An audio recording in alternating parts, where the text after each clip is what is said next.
Hi everybody. Welcome to Phil and Dave's Excellent Adventures. Just Dave here. Today we were talking about the movie On the Count of Three. This is going to be a spoiler review, so if you haven't seen the movie yet and you are concerned about spoilers, I would suggest you go and watch the movie first before you watch this review. All right. So, On the Count of Three is the directorial debut from Jerrod Carmichael. It's a movie about two friends who decide to enter into a suicide pact, and sort of what they decide to do before they end their lives. It's a dark comedy, and yeah, as far as what I liked about the movie, I thought the cast was overall really good. Jerrod Carmichael, there in the lead, as Val, I believe was his character's name. Really good. I know he was on a show called The Carmichael Show that I'd heard good things about, and I believe he was involved with the Oscars or the Emmys or something, so I'd heard of him and I was aware of him, but I wasn't too familiar with his work. And then Christopher Abbott is in there as his friend. And I knew him from the Catch-22 adaptation that they did. He played Yaz in that. And I really liked him in that. And I was looking forward to seeing more from him. So it took me a second to realize who he was with the blonde hair and everything. But he was really good in this. Tiffany Haddish is in here as Jerrod's girlfriend. And she is not in the movie much, but the few parts she has are really good and really funny. And I like the way her character was written.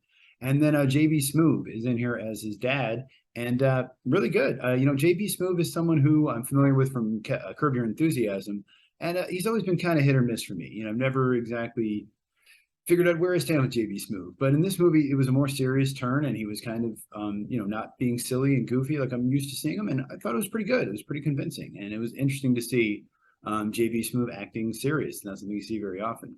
And also Henry Winkler is in here in a brief scene, and I liked him as well. He's always good. He's always a good actor. The opening of this movie. So the movie opens up with the two of them holding guns to each other's heads and saying, all right, we're going to shoot each other at the count of three. Very effective opening.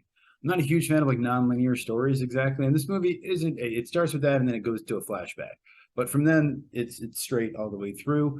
And even that is not necessarily the end of the movie. Like I sort of assumed that's where the movie would end, but no, they actually had come back to that point about 15 or 20 minutes into the movie. And then at the end of the movie, that scene is somewhat recreated in a slightly different way. So I really enjoyed that. I really like that. Like I said, I don't always like it when movies start like that. A lot of noir will start with a guy face down in a pool or in the street or in the gutter or something like that. And it's, I bet you're wondering how I got here kind of thing.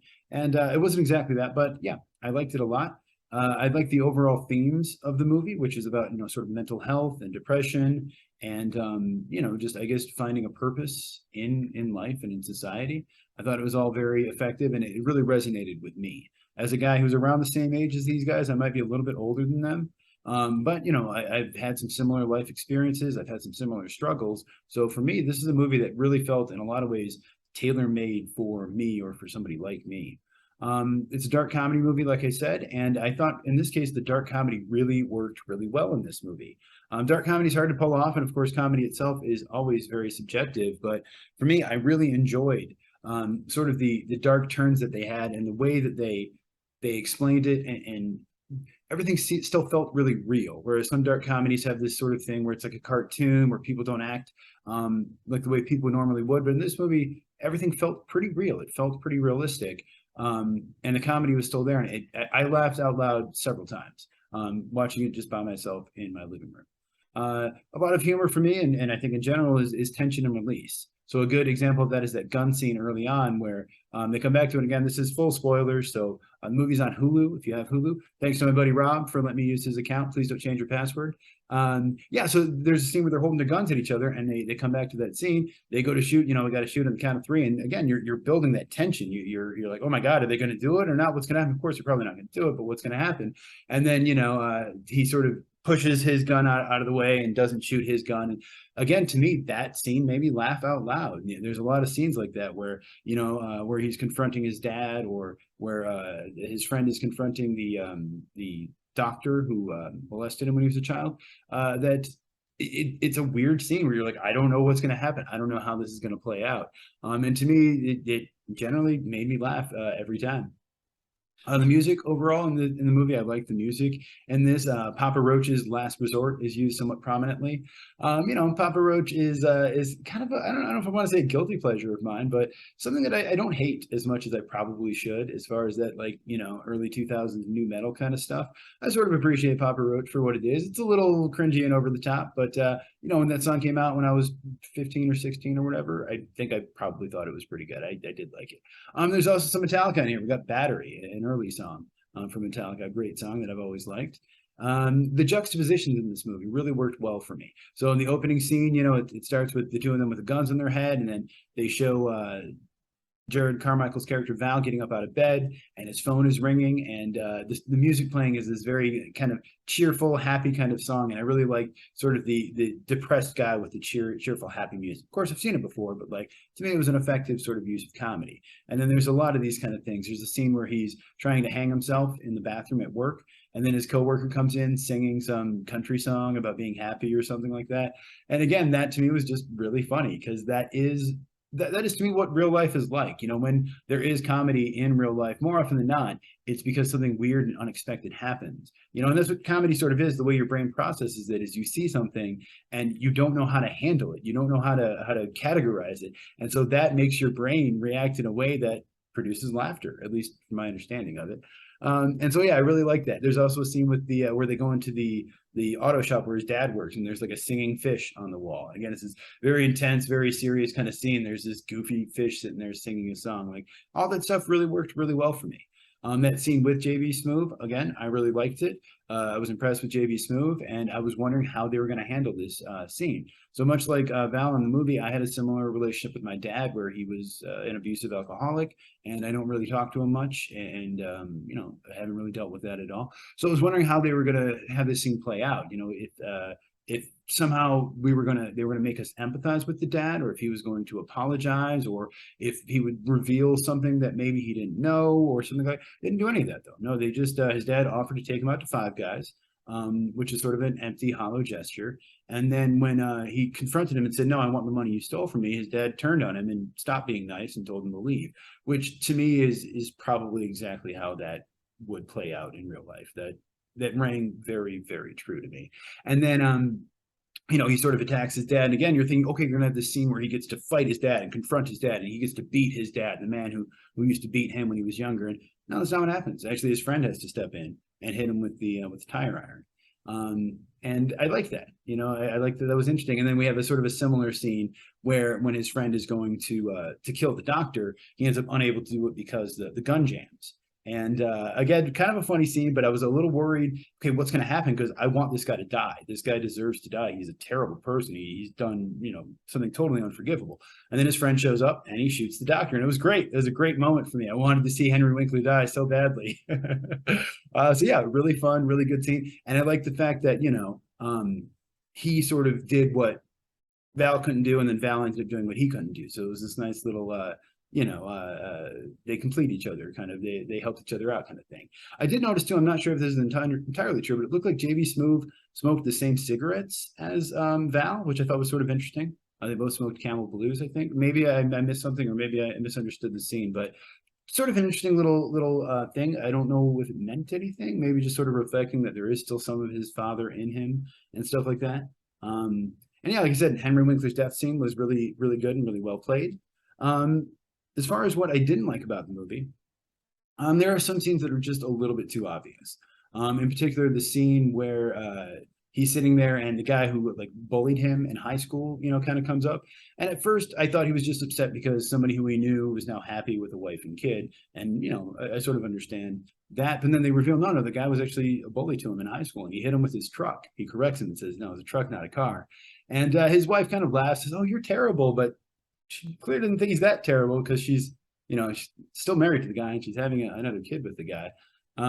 So yeah, and I thought that was sort of interesting. And he didn't end up killing the guy. You know, he almost did. He went up there and kind of wanted to, but he ended up not doing it. And yeah, overall, I think just that scene. There's a couple other scenes that were just a little too obvious. There's a part where he talks about how a gun makes, you know, people who aren't powerful feel powerful, or something along those lines, which is something I totally agree with. But I just thought it was a little too preachy, or a little too matter of fact. Again, I totally agree with the sentiment behind it.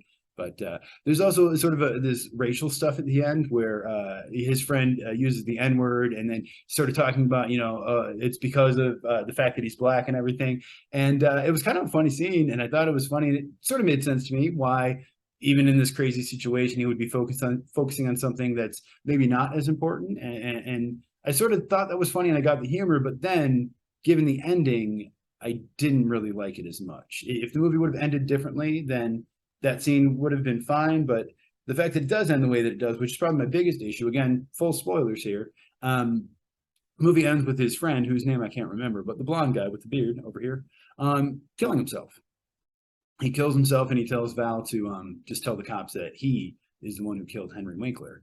So yeah, for me, the fact that now his friend is dead kind of made all that kind of silly stuff about race. I didn't understand why that was there, like what the point was. If he would have lived, then it would have just been this kind of thing where like, okay, even in this crazy situation, he's still concerned about race because, I don't know, he's white and doesn't understand, or race is always a big thing. Like there's stuff there. But I don't know, then when the guy just ended up killing himself in the end, it kind of made it seem less significant, I guess. And I think my biggest issue was I didn't want him to die, mostly because I liked the character and I liked his performance and I really felt for him. I really understood why he would want to kill himself. A, he had struggled with depression his whole life. B, he had to go through physical therapy because of the way he was treated by other kids. And then he had this doctor who also, which I initially thought maybe that doctor was related to the physical therapy, but I don't think so. I think he was just a regular pediatrician. But if it was somehow, if we ended up going to him because of the accident, then that could even be worse. But no, I think that would have happened before because they wouldn't have been driving at that point. Either way, I understood his character and I liked his character. Jerrod Carmichael's character, Val, I didn't quite understand as much why he wanted to kill himself. And they deliberately don't explain it until later. And even when they do, it was kind of having a hard time understanding. But I guess knowing that you're about to have a kid is a very difficult thing to go through. And so the way you react is often going to be, maybe nonsensical in some ways. Yeah, so I would guess I was upset that his friend ended up dying, though. I wish there was a way that he could have lived. And I realized for the story, they have to be held accountable for their actions, and something had to happen because they did beat his dad and they held a gun on the guy at the gas station, even though they paid for it. And they did certainly kill that doctor who deserved to die, as far as I'm concerned. And honestly, I feel like if they had a jury trial, I can't imagine, then I would assume the sentence would be pretty lenient, but I don't know. I'm not an expert. And they don't explain how long Val goes to jail or exactly what happened or how that all worked out. They do show, Tiffany Haddish in there with their kid. The kid's 3 or 4, something like that, 5, old enough to read. So obviously he went to jail for a good couple of years. And it is good that they didn't show the consequences of his actions. Other than that, the movie is directed by Jerrod Carmichael. Like I said, this is the first thing I'm familiar with. This is his first movie that he's directed, is his directorial debut. Other than that, he was on the Carmichael show, and he apparently wrote the script for a Django Zorro movie, which is based on the character from Django Unchained, and of course Zorro from the old stories from, I don't even know when they started, early 1900s. Yeah, the movie's supposed to come out this year, but it's in pre-production, it says. I have a feeling it's not going to come out this year. There's no director announced or anything like that. But the script has been written and it's apparently interesting. They say it's like a $500 million script, so I don't know. This movie, On the Count of Three, was written by Ari Katcher and Ryan Welch. They both worked on the Carmichael show, a show called Rami, which I've heard of but not seen, and they both have one episode of SNL credited. I assume they're sort of a writing duo, and they often write together. And yeah, I like this movie, so I want to see more from them. I'm curious. So this movie, being a dark comedy, reminded me a bit of Bodies, Bodies, Bodies, the movie that I saw last week, which is also a dark comedy horror movie. And I guess I was trying to figure out why I hated that movie so much and I liked this movie so much.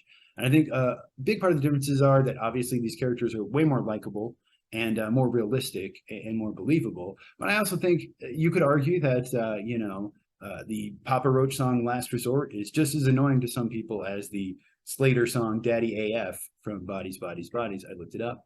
And yeah, okay, that's fine. I mean, it's a matter of opinion. I would say at least Papa Roach, there's more to the lyrics and the fact that there actually are lyrics, and that is cringy and stupid as what they're trying to say is, at least there's something that they're trying to say there. But yeah, I don't, and maybe it has something to do with the fact that that cast was mostly women and this cast is men who are around my age. And so I found it easier to relate to them. But I don't know. I think for me, at the end of the day, if it's a comedy, it's very subjective. And the point of a comedy is to make you laugh. And this movie made me laugh several times, and not even like a little chuckle or a little, huh, that's funny, like legit belly laughs, like really enjoying the absurdity of the situation. Whereas Bodies did not make me laugh one time at all. I sat there in the theater. I remember audibly sighing at some point, just so exasperated with the movie. So yeah, my opinion of this movie, my rating would be an 8 out of 10. I think it's a really good movie. I think if the ending were a little bit different, this could easily be a 9 or a 10 even. I really like this movie. I really enjoyed it a lot. That being said, I don't think a lot of other people would. I think this is a movie that is uniquely something that I would like and people like me would like, but I don't know if it would be good for everyone else. So as always, reviews are very subjective, and that's what I thought of it. But what did you think of the movie? If you saw it, let me know in the comments down below. Thank you so much for watching. Hope you have a great week, and I will see you here again next week.